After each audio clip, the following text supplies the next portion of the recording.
selected. So what we're going to do is do spinner dot set on item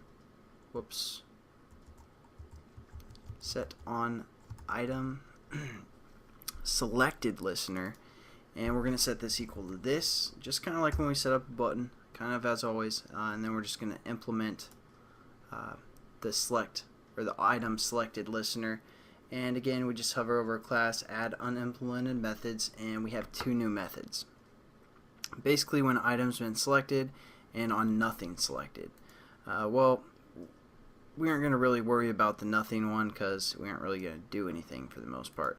So what we're going to do is we're going to go within this item selected method here, and what we're going to do is we're going to set up an int such as position, something like that. We're going to refer to our spinner here. We're just going to say get selected item position, and that's going to turn it into an int, and that's going to give us the position of our adapter that has been chosen, of our array adapter.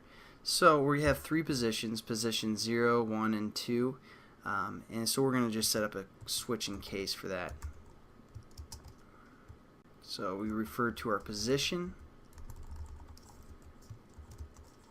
and we're just going to say case, and I spelled position wrong, case 0, which will be the first thing in our list, which will be music, and we're going to say case 1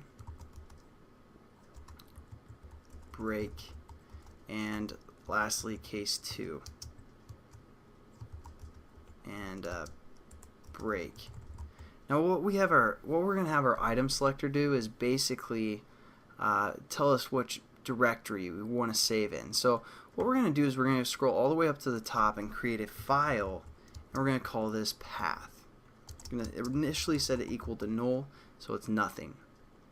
Now what we're going to do is set up our directory path within our, when an item has been selected, and how we do that is we just say path equals environment, because we're going to refer to the environment and see if we can get the standard directories for the most part, such as music directory, people save their pictures, all that good stuff.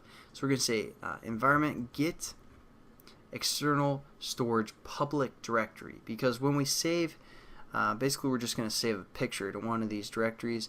We want it to be public so they can access it without even using our application, because again we're saving it externally and publicly.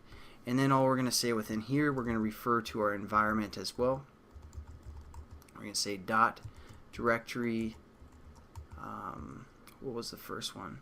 I believe is music. So we're going to say dot directory music, and then just finish our statement there.